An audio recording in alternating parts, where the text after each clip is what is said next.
Master minds commerce చదవాలనుకునే 10th inter విద్యార్థుల తొలి ఎంపిక. ఫిలిమ్స్ చేశారు కదా, ఎన్ని సీరియల్స్ చేశారు. మంచి అర్నింగ్ ఉన్న భరణి గారికి ఎందుకు ఏ రోజు అమౌంట్ని వెనక వేసుకోలేదు? దట్టు ఆ టైంలో పార్టీస్కి రెగ్యులర్గా వెళ్ళేవాళ్ళు, ఫ్రెండ్స్. అంటే అలా ఉన్న భరణి గారు సడన్గా లైఫ్లో చేంజ్ ఏంటి? ఎప్పటి నుండి దాచుకోవడం స్టార్ట్ అయింది ఆ ఒక్కసారి? There are no good friends, no bad friends. మన ఫ్రెండ్స్ బ్యాడ్, ఫ్రెండ్స్ గుడ్ అని మనం చెప్పలేం. ఫ్రెండ్ అంటే ఫ్రెండే. ఫ్రెండ్ అని పేరు పెట్టామంటే రెండు ఉండవు, గుడ్ బ్యాడ్ ఉండదు. ఫ్రెండే. ఫ్రెండ్షిప్లో బ్యాడ్ ఉండదు, గుడ్డే ఉంటుంది. మన ఎదుగుదలకు కానీ, మన సక్సెస్కి కానీ, మన డౌన్ఫాల్కి కానీ, మన హ్యాపీనెస్కి కానీ, మన పీస్ ఆఫ్ మైండ్కి కానీ, మన ఫైనాన్షియల్ ఫ్రీడమ్ కానీ మనమే కారణం అండి. ఎవ్వరు కారణం కాదు దానికి. మనం చేసుకున్న స్వయంకృత అపరాధం, మనం చేసుకున్న పొరపాట్లు, తప్పు అని తెలుసు కూడా చేసిన తప్పులు, ఇవన్నీ యాడ్ ఆన్ అవుతాయి. అంటే నిజంగానే చాలా మందికి ఆలోచన వస్తుంది, భరణి అంటే నేను ఇన్ని ప్రాజెక్ట్స్ చేసిన తర్వాత డబ్బులు అంటే ఒక బ్యాకప్ ఉండాలంటే మంచిగా సెటిల్ అవ్వాలని చెప్పి, సెటిల్ అయ్యి ఉంటాడని చెప్పి అనుకుని ఉంటారు. కానీ నేను అది వచ్చిన డబ్బు వచ్చినట్టే ఖర్చు అయిపోయింది. అది ఎలా ఖర్చు అయింది ఇంక అడగండి. అది మేబీ మీరే అన్నారు కదా పార్టీస్ అని, అలా అని అది ఇంకంతే. దానికి ఒక లెక్క అది ఉండేది కాదు. అంటే ఇంత వచ్చింది ఇంత సేవ్ చేసుకోవాలని చెప్పి ఆలోచన ఉండేది కాదు. నాట్ ఓన్లీ పార్టీస్ ఒక్క దగ్గరే కాదు, అది ఫ్రెండ్స్ అడిగారని, వాళ్ళు అడిగారని, వాట్ ఎవర్ మేబీ అది అలా వెళ్ళిపోయింది. వెళ్ళిపోతున్న ప్రాసెస్లో ప్లస్ ఏంటంటే నేను టీవీలో బిజీగా ఉండి ఒక పక్క అడపదడప ఎప్పుడో 3 months 4 months ఒకసారి సినిమాలు కూడా చేస్తూ, మూవీస్ కూడా చేస్తూ, ఒక సర్టెన్ ఇన్కమ్ ఉన్నప్పుడు వెళ్ళి ప్రొడక్షన్ హౌస్ ఒకటి పెట్టి మా టీవీలో ఒక తాలికట్ శుభవేళ సీరియల్ ప్రొడక్షన్ చేశాను. అంటే అది యాక్చువల్లీ ప్రొడక్షన్ చేయడం అనేది ఒక ఆర్ట్ అండి. అది నాలాంటి ఒక ఫైనాన్షియల్ డిసిప్లిన్ లేనోడు, డబ్బును ప్రేమించనోడు, డబ్బు అంటే విలువ లేనోడు అసలు ఏ బిజినెస్ చేయకూడదండి. ఫస్ట్ ఆఫ్ ఆల్ నిజంగానే ఏదన్నా మనం మనస్ఫూర్తిగా ప్రేమించి ఫోకస్డ్గా ఉంటేనే అది మన దగ్గర ఉంటుందండి, లేదంటే అది ఉండదు. అది డబ్బైనా ఏదైనా సరే. సో నేను వెళ్తున్న దాంట్లో ఆ టైంలో చేయకూడదు. ఆ ప్రొడక్షన్ హౌస్ చేయడం వలన అందరూ చాలా కోఆపరేట్ చేశారు, అందరూ హెల్ప్ చేశారు, అందరూ బాగా నన్ను సపోర్ట్ చేశారు. ప్లస్ నాకు ఆ ప్రొడక్షన్ చేయడం రాక నేను డబ్బులు పోగొట్టుకున్నాను. నేను లాస్ట్ షెడ్యూల్ అయితే పాపం కొంతమంది ఆర్టిస్టులకి నేను పేమెంట్స్ కూడా ఇవ్వలేకపోయాను అప్పుడున్న నేనున్న పరిస్థితుల్లో.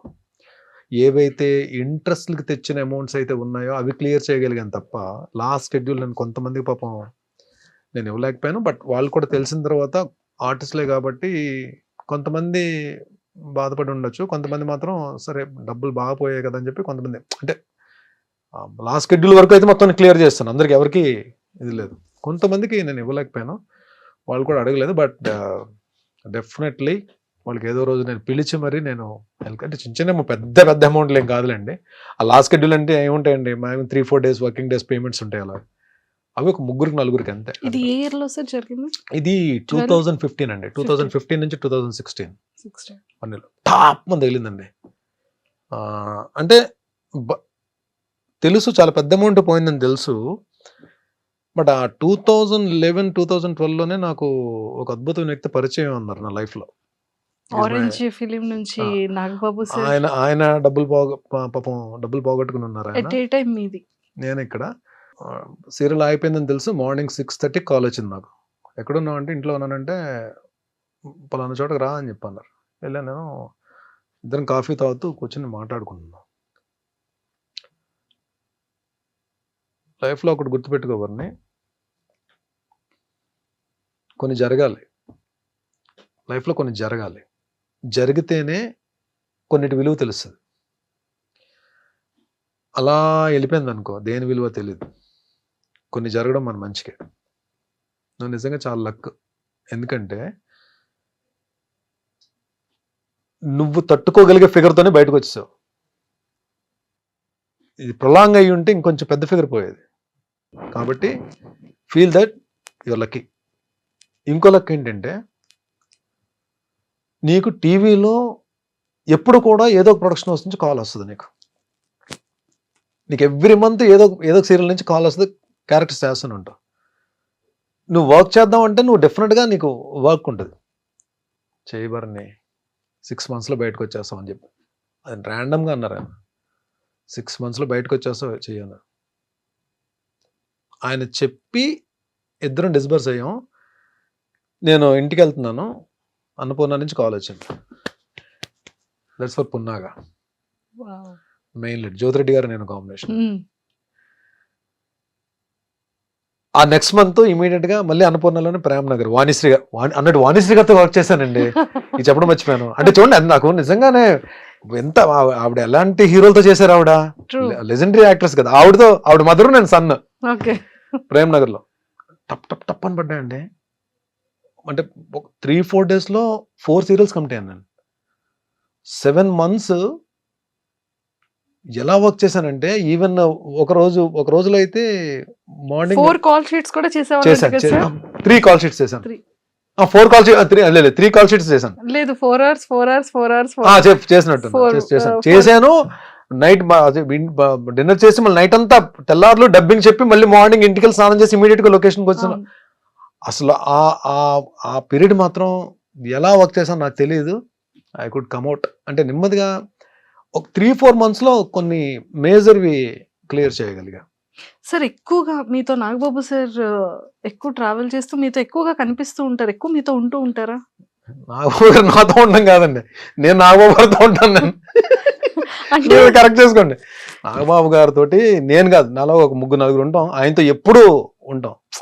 ఈజ్ లైక్ ఒక అద్భుతమైన పాజిటివ్ వైబ్ ఉన్న క్యారెక్టర్ ఉన్న వ్యక్తి.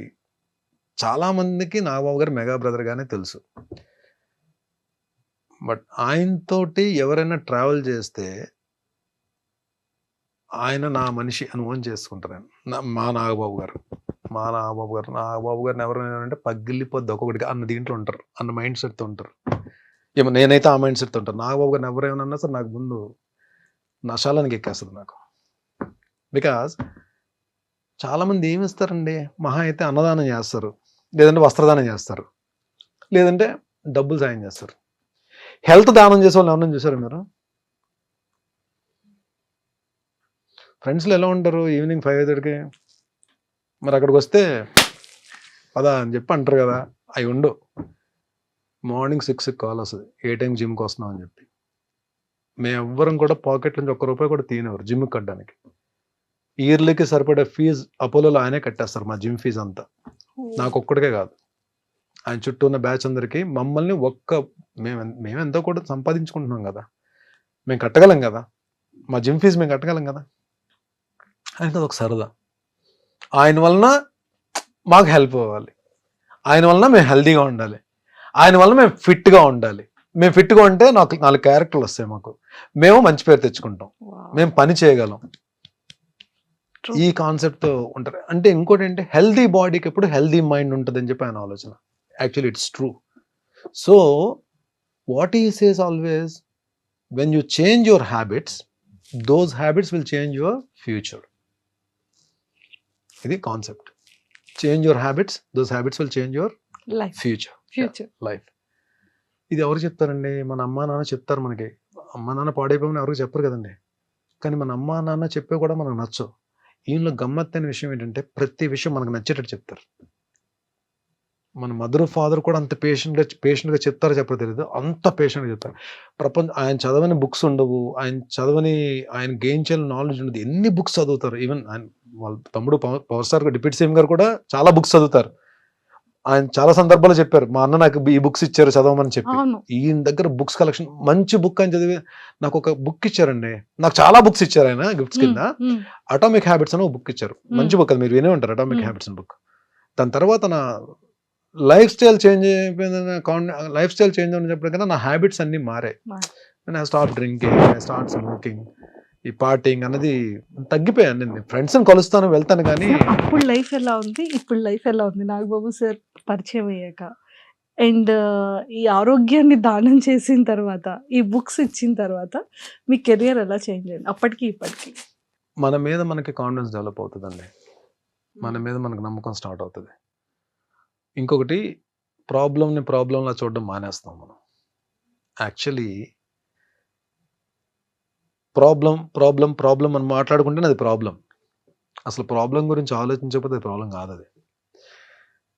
యాక్చువల్లీ దాని ఇంపాక్ట్ 20% ఉంటే మనం 100% ఆలోచిస్తాం మనం. అవును. యాక్చువల్లీ అది మహా అయితే 20% చేయగలుగుతాము. బట్ సొల్యూషన్ లేని ప్రాబ్లం అంటూ ఉండదు. ప్రతి ప్రాబ్లంకి సొల్యూషన్ ఉంటుంది. కానీ దాన్ని మనం ఎక్కువ ఆలోచించేస్తాం. ఎప్పుడైతే మీరు ఈ ఫిట్‌నెస్ జోన్‌లోకి వచ్చేసారో, మీరు హెల్త్ దీంట్లోకి వచ్చేసారో, మీ బాడీయే కాదండి, మీ మైండ్ కూడా హెల్తీగా ఆలోచించడం స్టార్ట్ చేస్తది. మీ బాడీ ప్రతి ఛాలెంజ్‌ని స్వీకరిస్తది. Any come will fight. మళ్ళీ మనం ఏదైనా ఒక్క వెనకడింది, "రేయ్! ఏరా నువ్వు ఆరోగ్యంగానే ఉన్నావు కదా! తీసుకో ఎళ్ళు ఏం పర్లేదు" అని మనకి ఎక్కడ body mind connection, body muscle connection, mind muscle connection ఇవన్నీ స్టార్ట్ అవుతాయి. మీకు లైఫ్ స్టైల్ ఎలా చేంజ్ అయిపోతుందంటే, మీరు భోజనం చేస్తారు. భోజనం మానరు కదా! బ్రష్ చేస్తారు. బ్రష్ చేయడం మానరు కదా! అలాగే జిమ్‌కెళ్ళడం కూడా అలవాటైపోతది అది. ఎలా బ్రష్ చేస్తామో, ఎలా బ్రేక్‌ఫాస్ట్ చేస్తామో మన మన రొటీన్‌లో ఒక పార్ట్ అయిపోతది. ఏది ఫిట్‌గా ఉండడం గానీ, మనం మన హెల్త్‌ని మనం జాగ్రత్తగా కాపాడుకోవడం గానీ, మన సరౌండింగ్స్ మన చుట్టుపక్కల మన ఫ్రెండ్స్‌కి గానీ హెల్త్ గురించి మనం చెప్పడం గానీ, ఇది తెలియకుండా